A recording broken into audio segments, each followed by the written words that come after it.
Hello and welcome to कड़क cricket. मैं हूं आपके साथ पंकज भार्गव। ये देखिए ऑल चेक्स। क्यों?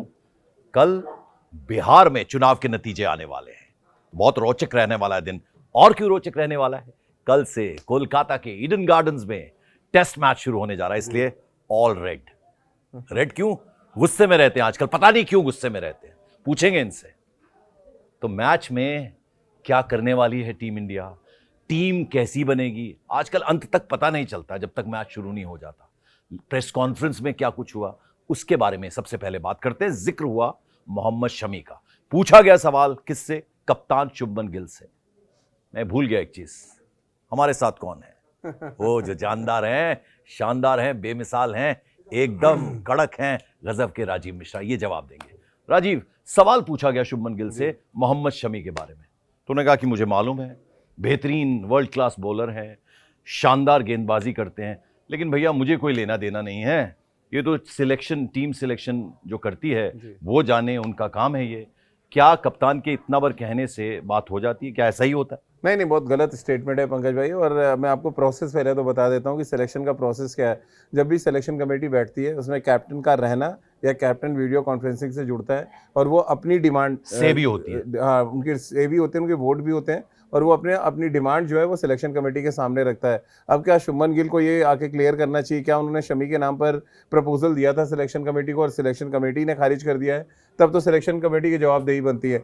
और अगर शुभमन गिल ने शमी का नाम ही नहीं लिया और जो टीम उनको बना के दे दी गई उस पर आपने साइन कर दिया, देन तो फिर जवाबदेही आपकी है। फिर आप प्रेस कॉन्फ्रेंस में आके ये नहीं बोल सकते कि ये सिलेक्शन कमेटी की गलती है और सिलेक्शन कमेटी से आप जाके पूछिए कि शमी को क्यों नहीं रखा गया। और फिर आप तारीफ शमी की चाहे कितनी भी कर दें, अंत में तो टीम में नहीं है। और वो टीम में इसलिए नहीं है क्योंकि गौतम गंभीर नहीं चाहते थे, वो शमी नहीं चाहते थे। और इसीलिए अगर आप देखें पूरा प्रोसेस जो शमी को लेके है पिछले 2-3 महीनों से, वो सिर्फ और सिर्फ टोपी घुमाने का है। यानी कि आप सिलेक्शन कमेटी से पूछेंगे तो कह देंगे कि शमी साहब फिट नहीं है। शमी साहब पूछे तो शमी कह रहा है भैया मैं तो बॉलिंग कर रहा हूँ, मेरा तो परफॉर्मेंस बोल रहा है, तो मैं क्यों बोलूँ। अब कप्तान से पूछा गया कि भाई शमी इतने वर्ल्ड क्लास बॉलर हैं, आप भी कह रहे हैं, तो वो टीम में क्यों नहीं है? तो उनका कहना है कि आप सिलेक्शन कमेटी से पूछ लीजिए। तो ऐसे चक्री की तरह उन्होंने इस चैन को घुमा के रख दिया है। एक्चुअली ये पूरी तरह से ये जो घालमेल है वो शुभमन गिल और आपके गौतम गंभीर का बनाया हुआ है, जिसमें पूरा साथ उनको अजीत अगरकर का मिल रहा है। क्योंकि एक खिलाड़ी को अगर आप नहीं चाहते हैं तो क्लियर कट आके कैप्टन क्यों नहीं बोल रहा है प्रेस कॉन्फ्रेंस में कि भाई मेरे को नहीं चाहिए था शमी, मेरी स्कीम ऑफ थिंग्स में वो फिट नहीं बैठ रहे हैं, मैं नहीं चाहता कि एज अ फास्ट बॉलर उनको हम जिम्मेदारी दें।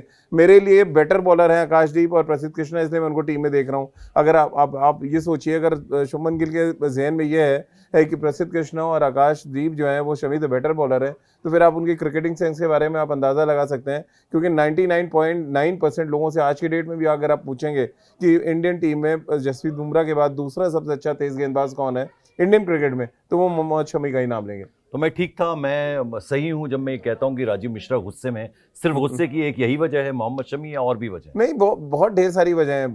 देखिए जिस तरह से टीम चलाई जा रही है, जिस तरह से इंडियन क्रिकेट को चलाया जा रहा है, उस पर क्वेश्चन मार्क हमेशा खड़े होंगे। और ऐसा लग रहा है ये जो क्रिकेट का हमारा पूल इतना बड़ा है ना पंकज भाई, कि जो कुछ भी खामियां या जो कुछ भी सिलेक्शन में प्रोसेस में घालमेल नज़र आ रहा है उसका असर टीम पर पड़ता नज़र नहीं आ रहा। नहीं तो हालात हमारे कोई बहुत बहुत अच्छे हालात नहीं चल रहे हैं इस समय इंडियन क्रिकेट में, जहाँ पे हर सिलेक्शन को लेकर क्वेश्चन उठ जाता है। जिस खिलाड़ी को आप ड्रॉप कर रहे हैं उसको लेकर बवाल हो जाता है, क्योंकि आप कहते हैं ना ट्रांसपेरेंट नहीं है। आप अगर ट्रांसपेरेंट होंगे तो आप सही चीज़ें सामने रखेंगे, आप फिटनेस रिपोर्ट लोगों की लेके आएंगे। आप सिलेक्शन कमेटी जब टीम में बैठती है और उसके बाद चीफ सेलेक्टर आते थे प्रेस कॉन्फ्रेंस करने, प्रेस कॉन्फ्रेंस होना बंद हो चुकी है क्योंकि क्वेश्चन पूछे जाएंगे उसमें।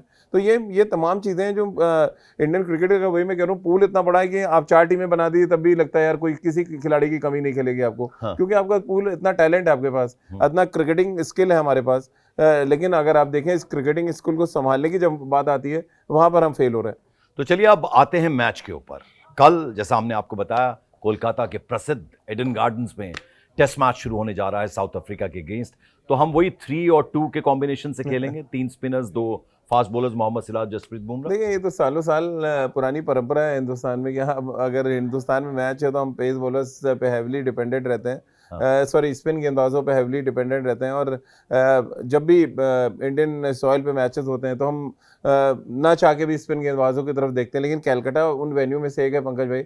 2010 में इंडिया वर्सेस साउथ अफ्रीका, गंभीर ने पाटा पिच मांगी है। हाँ पाटा पिच मांगी है क्योंकि आप हारे हैं न्यूजीलैंड से, आप टर्निंग ट्रैक अखाड़ा विकेट मांगे थे, 0-3 से सीरीज हार गए वहाँ पे। हाँ। न्यूजीलैंड आपको पटक के चला गया टर्निंग ट्रैक पे। हाँ। तो वो जो टैग हम लेके घूमते थे कि हम स्पिन बहुत अच्छा फेंकते भी हैं, स्पिन बहुत अच्छा खेलते हैं, अब फेंकने का तो ठीक ठाक है, लेकिन जो खेलने का मामला आपने है, कल बहुत अच्छी बात बोली थी, वो भी स्पिनर्स लेके आ रहे हैं। नहीं वो स्पिन तो लेके आ रहे हैं, वही कह रहा हूँ कि स्पिन तो हर टीम लेके आती है, लेकिन पीछे अगर 10 साल पहले जाए तो हम स्पिन अच्छा खेलते भी थे, जब सचिन थे, राहुल द्रविड़ होते थे, हाँ। वीवीएस लक्ष्मण हमारे पास होते थे, हाँ। या सहवाग, और खुद गंभीर होते थे, गंभीर भी खुद स्पिन बहुत अच्छा खेलते थे। लेकिन अभी के हालात तो ऐसे हैं कि हम स्पिन अच्छा फेंक तो लेते हैं, वो तो ठीक है, खेलने की बात जहाँ बात आती है वो हम जीरो हैं, क्योंकि जिस तरह से हमें नचाया है न्यूजीलैंड के स्पिनर्स ने, और उससे और पीछे थोड़ा जाएं, तब सचिन के टाइम में भी एक बार ऐसा हुआ जब मॉन्टी बनेसर और ग्राहम स्वाइन आए थे इंग्लैंड के लिए, वो हमारे से सीरीज 2-1 से जीत के गए।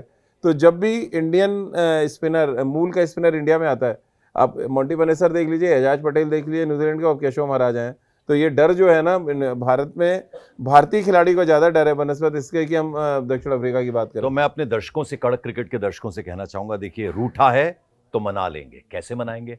देखिए अब मैं आपके चेहरे पे मुस्कान लाने वाला हूं, ध्रुव जरेल की वापसी हो रही है, ये एक अच्छा साइन है। नहीं अच्छा साइन है, देखिए उन्होंने जो मेहनत किया है और जिस तरह का परफॉर्मेंस है, अब आप उसको इग्नोर नहीं कर सकते हैं। अभी साउथ अफ्रीका एक के अगेंस्ट जो मैच हुआ, जो हम हारे हैं, 400 रन बना के हार के मैच, उसमें किसी ने सबसे ज़्यादा इंप्रेस किया तो ध्रुव जुरेल थे। दोनों पारियों में उन्होंने शतक लगाया और वो थॉरली डिजर्व करते हैं कि उनको आप प्लेइंग 11 में मिलने आए।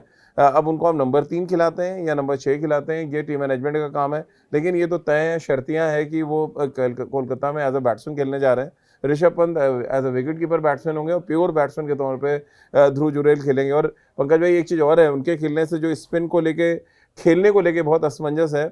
इस समय इंडियन टीम में सबसे अच्छा कोई स्पिन खेलता है तो वो ध्रुव जुरेल है। उनके पास स्वीप शॉट भी है, वो अच्छा फुटवर्क भी है, वो क्रीज छोड़ के भी खेलना जानते हैं, आप स्वीप शॉट भी खेलना जानते हैं। तो ऐसे बैट्समैन की आपको ज़रूरत है जो डोमिनेट करे स्पिन को। ऐसा नहीं आप डिफेंड कर रहे हैं, पैड पे बॉल लगी जा रही है, सीधी बॉलें पैड पे खा रहे हैं, आउट हो रहे हैं, जो हुआ है अगेंस्ट न्यूजीलैंड जब मिस सैटनर और एजाज पटेल ने हमें आउट किया। तो एक ऐसा चाहिए जो अटैकिंग मोड में क्रिकेट खेले स्पिनर्स के अगेंस्ट, वो ध्रुव जुरेल है। अच्छा, एक अब मैं खिलाड़ी की बात करना चाहूंगा, जिस तरह से उनका उदय हुआ, शानदार परफॉर्मेंस किया उन्होंने आईपीएल में, और वो नाम पूरे हिंदुस्तान भर में छा गया, साईं सुदर्शन। लेकिन फिर वो जिस तरह कमाल दिखाना चाहिए था, नहीं, ऑफ कलर नजर आए। He has to prove himself now. इस बार उनको भी अपना अच्छा करना होगा अगर जगह बनाए रखनी है। बिल्कुल पंकज भाई, ये डू एंड डाई सिचुएशन वाली सीरीज उनके लिए खास साईं सुदर्शन के लिए, क्योंकि देखिए बहुत चांसेस मिल गए उनको। हाँ। उनके साथ करुण नायर को की वापसी हुई थी, वो आज कहाँ है किसी को पता नहीं है। हाँ। तो इंग्लैंड में जो ग्लिम्पसेस दिखाए थे उन्होंने, 50-60 रन की 1-2 इनिंग खेली थी, वो बड़े स्कोर में कन्वर्ट नहीं कर पा रहे। यहाँ भी चैलेंज बहुत बड़ा है, क्योंकि सामने अगर आप देखें कावन Bosch, Kagiso Rabada, Keshav Maharaj जैसे हामर जैसे गेंदबाज हैं जो बड़ा इम्पैक्ट छोड़ते हैं वर्ल्ड क्रिकेट पे, तो उनके लिए अभी भी ये अग्नि परीक्षा है। अब वो किस तरह से ऐसे निकलते हैं, और कोलकाता में कंडीशंस बदलती बहुत जल्दी हैं। हाँ। सुबह कुछ और कंडीशन होगी, शाम में अचानक स्विंग करता है, वहाँ पे बॉल हैवी एटमॉस्फेयर रहता है, पेस बॉलर्स के लिए कुछ ना कुछ रहता है हमेशा। अगर आप देखें पिछले 12-13 टेस्ट मैचों में 60 विकेट पेस बॉलर्स ने लिए हैं। कहते हैं कि हम स्पिन ओरिएंटेड पिचेस बनाते हैं, लेकिन जैसे कलकत्ता का रिकॉर्ड देखते हैं तो थोड़ा सा डर लगता है कि यार ये ऐसी विकेट है जहाँ पे प्रिडिक्शन करना थोड़ा मुश्किल है। तो ये चैलेंज है साईं सुदर्शन के लिए और बाकी बैट्समैनों के लिए भी। अच्छा, मैं अब 2 खिलाड़ियों की और बात करूंगा, फिर थोड़ा सा साउथ अफ्रीकन टीम की बात करेंगे। एक तो खिलाड़ी हमारे कप्तान, अब तक की उनकी जो परफॉर्मेंस रही है as a leader, as a opening batsman, हर एक फॉर्मेट में उन्होंने नंबर 4 पे खेलते हैं, लेकिन हाँ, इसमें नंबर 4 पे खेलते हैं। मैं उनकी अलग अलग चीज़ों के बारे में बता रहा था आपको कि as a leader, as a opening batsman, और डिफरेंट फॉर्मेट्स खेलना, और नंबर 4 पे उनको भी प्रूव करना है अपने आप को। नहीं, वो तो देखिए टेस्ट क्रिकेट में तो बेताज बादशाह की तरह बैटिंग कर रहे हैं, और अभी इस सीज़न में वो 946 रन बना चुके हैं, यानी कि 5 टेस्ट मैच आप इंग्लैंड में जोड़ लें और 2 वेस्ट इंडीज़, 7 टेस्ट मैचों में 946 रन है, यानी एक रिकॉर्ड बनाने के एकदम करीब है। उनको 54 रन और चाहिए 1000 रन इतने जल्दी एक कैलेंडर ईयर में पूरा करने के लिए। हाँ। तो एज अ बैट्समैन तो देखिए कोई डाउट ही नहीं है शुभमन गिल पे, जिस तरह से वो बैटिंग कर रहे हैं और डोमिनेट कर रहे हैं। हमने इंग्लैंड में जिस तरह की बैटिंग देखी, बहुत रेयर है टेस्ट क्रिकेट में ऐसी बैटिंग देखने को मिली हो। तो एज अ बैट्समैन तो कमाल कर रहे हैं। एज अ कैप्टन मुझे लग रहा है उनको अभी भी बहुत कुछ ग्रूम करना है, कुछ डिसीजंस उनको लेने खुद से आने चाहिए। हर डिसीजन ऐसा लगता है कि गौतम गंभीर का लिखा हुआ है, थोपा जा रहा है उन पर। हाँ। तो एज अ लीडर अगर इतने अच्छे बैट्समैन है तो उसकी क्वालिटी कहते हैं ना, इम्पैक्ट, अगर अच्छे कप्तान है तो उसका इम्पैक्ट बैटिंग में नजर आता है। तो अच्छी बैटिंग का, अच्छे फॉर्म का जो इम्पैक्ट है उनकी कप्तानी में भी नजर आना चाहिए। मतलब फॉरवर्ड खेलें, बैकवर्ड ना खेलें। हाँ, बैकवर्ड में ना खेलें। हाँ। अच्छा चलिए, अब grand old man but not that old, Ravindra Jadeja. देखिए वो तो मुझे लग रहा है सबसे वैल्यूएबल, वो इंटरव्यू करेंगे राजीव मिश्रा, देखिए वो वादा है, अब वो दिन नजदीक आने वाला है, ये सीरीज खत्म हो, मैं पकड़ूंगा राजीव जी को और पूछूंगा इनसे कि वो वडोदरा में आपको इंटरव्यू करना है उनका, तो बताइए उनके बारे में। बहुत वैल्यूबल इंडियन टीम में अगर कोई सबसे वैल्यूबल क्रिकेटर की बात आप करेंगे तो वो रवींद्र जडेजा है। हाँ। जो इंडियन पिचेस पे स्पिन बॉलिंग से बड़े यूजफुल हैं।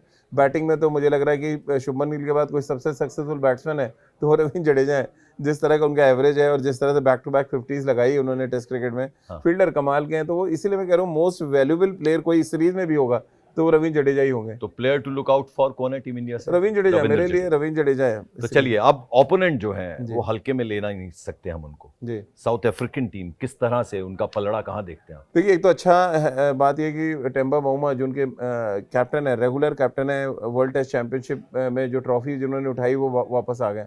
वो पाकिस्तान के अगेंस्ट नहीं खेले तो उसके बाद भी पाकिस्तान को हरा दिया था दक्षिण अफ्रीका ने उन्हीं के देश में जाके। तो अब एक तो टेम्बा का आना, एक तो बैटिंग को बहुत सॉलिड करता है और उनका रिकॉर्ड अद्भुत है पंकज भाई, एक भी सीरीज वो हारे नहीं है एज ए कैप्टन। अब आप अंदाज़ा लगाइए किस तरह से साउथ अफ्रीका की टीम को वो चलाते हैं। वो है ना, देखन में छोटन लगे घाव करे गंभीर वाला मामला है कि छोटे से देखते हैं बट उनका जो अप्रोच है वो बहुत बड़ा अप्रोच के साथ वो टेस्ट मैच में उतरते हैं। और उनका अगर आप कॉम्बिनेशन साउथ अफ्रीका देखेंगे तो बहुत ज़बरदस्त बैटिंग कॉम्बिनेशन है, बॉलिंग अच्छी है उनके पास। और सब कॉन्टिनेंट में, मैं कल रेयान डिस्कॉटे का इंटरव्यू सुन रहा था पंकज भाई, उनका कहना है कि साउथ अफ्रीका के जो स्पिनर्स हैं वो सब कॉन्टिनेंट की स्टाइल में गेंदबाजी करते हैं, यानी फ्लाइट देना जानते हैं, वो गेंद को हवा में नचाना जानते हैं। और वो अलग ही तरीके की एक टीम तैयार कराया हुआ है टेम्बा बाउमा ने अलग अलग कंट्रीज में जाके मैच जीतने के लिए। तो बड़ा मुझे लग रहा है बहुत इंटरेस्टिंग होने वाली है ये सीरीज। तो चलिए, आखिर में हम आपको बोलेंगे कि हल्के में लेने का नहीं है साउथ अफ्रीका को, ये ध्यान रखना है टीम इंडिया को। तो कल जैसा कि हमने आपको बताया, सबसे तेज नतीजे आप न्यूज़ 18 इंडिया पर देखेंगे बिहार चुनाव के। बहुत इंटरेस्टिंग दिन है, क्रिकेट भी देखते रहेंगे साथ साथ, बहुत इंटरेस्टिंग दिन। कल ईडन गार्डन में पहला टेस्ट मैच शुरू होने जा रहा है, इंडिया वर्सेस साउथ अफ्रीका। तो कल का दिन बहुत महत्वपूर्ण है उस लिहाज से। बिल्कुल। आज अभी फिलहाल इतना ही। Thank you so much.